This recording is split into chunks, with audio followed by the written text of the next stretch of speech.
توکل نام ہے اللہ پر بھروسہ کرنے کا۔ وَمَن يَتَوَكَّلْ عَلَى اللَّهِ فَهُوَ حَسْبُهُ، اور جو کوئی اللہ پر بھروسہ کرے تو اللہ اس کے لیے کافی ہے۔ بھروسہ دراصل اس یقین کو کہتے ہیں جس میں کسی صورت جیسے بھی حالات ہوں اس کے یقین میں کمزوری کسی صورت بھی نہ آئے۔ اور یقین کسے کہتے ہیں؟ دیکھیں، یہ رمضان المبارک کا مہینہ ہے، روزوں کا سلسلہ جاری ہے۔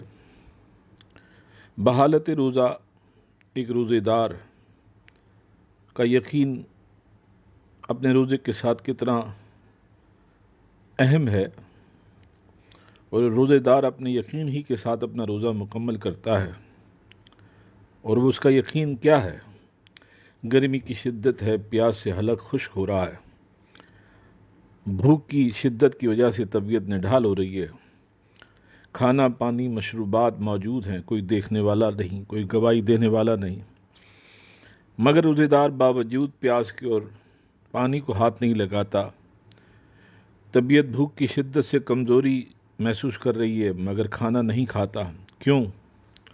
کوئی نہیں دیکھ رہا، مگر روزے دار کا اس بات پر یقین ہے کہ کوئی نہیں دیکھ رہا مگر اللہ دیکھ رہا ہے۔ اسی یقین کے ساتھ سحر سے افطار تک روزے دار اپنا حوصلہ نہیں ہارتا، کیونکہ اس کا یقین اسے کمزور نہیں ہونے دیتا۔ اسی یقین کو روزے کے علاوہ بھی اگر حاصل کر لیا جائے اور وہ جس حال میں ہو، جیسے حالات سے گزر رہا ہو، اس کا بھروسہ کمزور نہ پڑے، اور جس کا بھروسہ اللہ تعالیٰ کی ذات ہو جائے، پھر اس کے لیے اللہ کافی ہوتا ہے۔ اس یقین پر انسان قائم ہو جائے کہ میرا اللہ مجھے دیکھ رہا ہے، پھر وہ کوئی گناہ، ظلم، زیادتی، ناانصافی، حق تلفی، نافرمانی سے خود کو روک لیتا ہے۔ اس کی تنہائی بھی اسی یقین پر گزرتی ہے، اس کی مجلس میں بھی اس کا یہ یقین ہی اسے رسوائی سے بچا لیتا ہے۔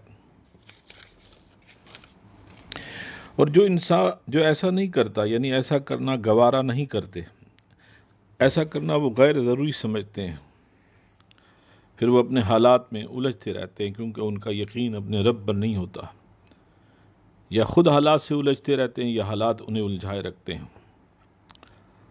اور حالات اچھے ہوں یا برے ہوں، غربت ہو یا عمارت ہو، شاہی بسیرا ہو یا فقیری بستر ہو، شہری ہو یا دیہاتی ہو، پڑھا لکھا ہو، قابل ذہین باشعور ہو یا دیہاتی ان پڑھ ہو، ایسے لوگوں سے غلطیاں نہ چاہتے ہوئے بھی ہوتی رہتی ہیں جن کا اللہ پر یقین نہیں ہوتا۔ پھر وہ کسی ایک غلطی یا نادانی سے، اپنی کسی ایک ہی حماقت سے، اپنے گھمنڈ یا تکبر یا خود پسندی کی وجہ سے وہ خود اپنی ذلت اور رسوائی اور بربادی کا شکار ہو جاتا ہے۔ جیسا کہ وہ امیر رئیس شہر بغداد کا رہنے والا، جس کی شان و شوکت پر لوگ رشک کرتے تھے، اپنی خود پسندی، انانیت، گھمٹ کے باعث آخر اسی شہر میں بھکاری بن کر زندگی گزارنے پر مجبور ہو گیا۔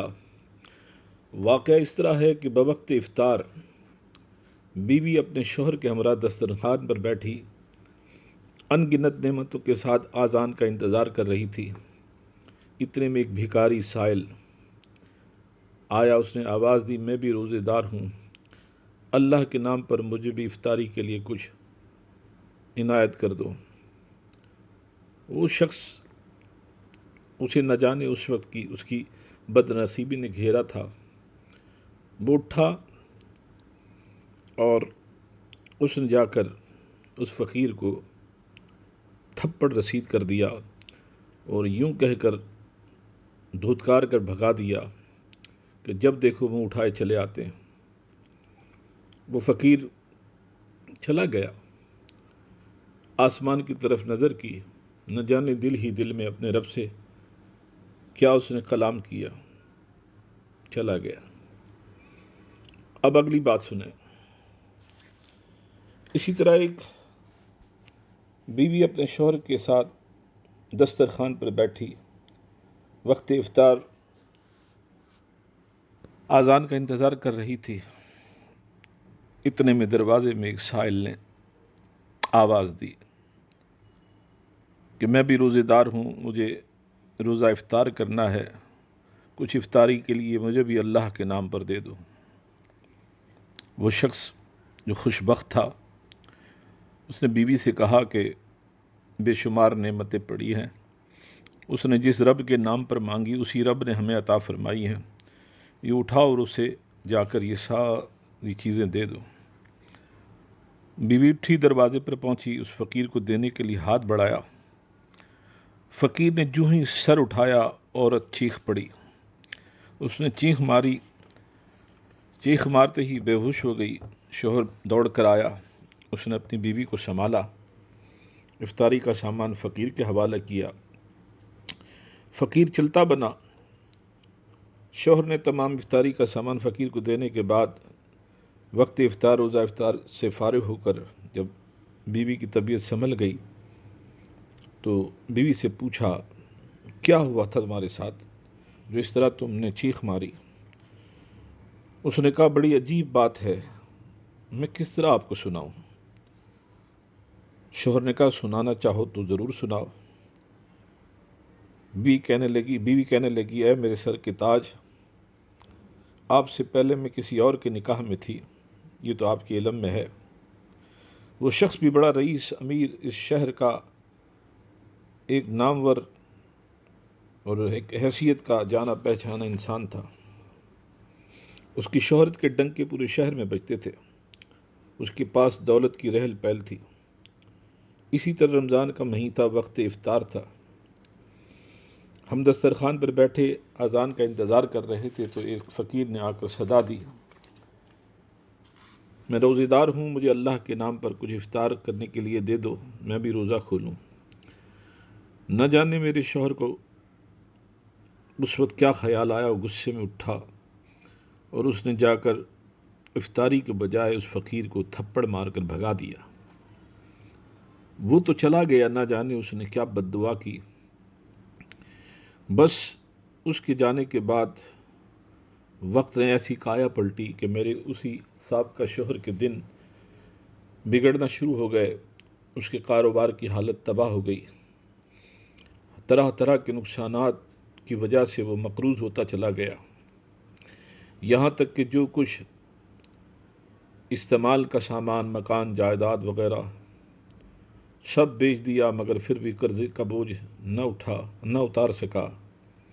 آخر حالات سے تنگ آ کر ان بگڑتے ہوئے حالات میں پریشانیوں کی وجہ سے اس نے مجھے اپنے سے علیحدہ کر دیا، مجھے طلاق دے دی۔ ایک مدت ہو گئی، اس کا کوئی پتہ نہ چلا، پھر آپ کے ساتھ میرا نکاح ہو گیا۔ آج جو فقیر ہمارے دروازے پر آیا تھا، یہ وہی میرا سابقہ شوہر تھا جو اس شہر کا بہت بڑا رئیس، دولت مند، جس کی شہرت کا شورا دور دور تک تھا۔ میں نے دیکھا کہ آج وہ اس شہر میں بھیک مانگ رہا ہے، اس لیے اس کو دیکھتے ہی میری چیخ نکل گئی، میں برداشت نہ کر سکی۔ شوہر کہنے لگا، میں اس سے بھی عجیب بات تمہیں نہ سنا دوں؟ بیوی کہنے لگی، ضرور سنائیے۔ تو شوہر کہنے لگا، سنو، وہ فقیر جسے تھپڑ مار کر تمہارے سابقہ شوہر نے اپنے دروازے سے دھتکار کر وقت افطار بھگا دیا تھا، میں وہی فقیر ہوں۔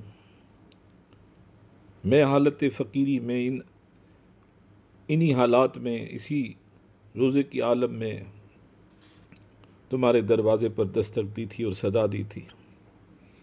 اس نے تھپڑ مارا، میں روزے سے تھا، دل کو رنج پہنچا، آسمان کی طرف نظر کی کہ اے میرے اللہ، تو اگر اسی بات پر راضی ہے تو ہم بھی تیری رضا پر راضی ہیں۔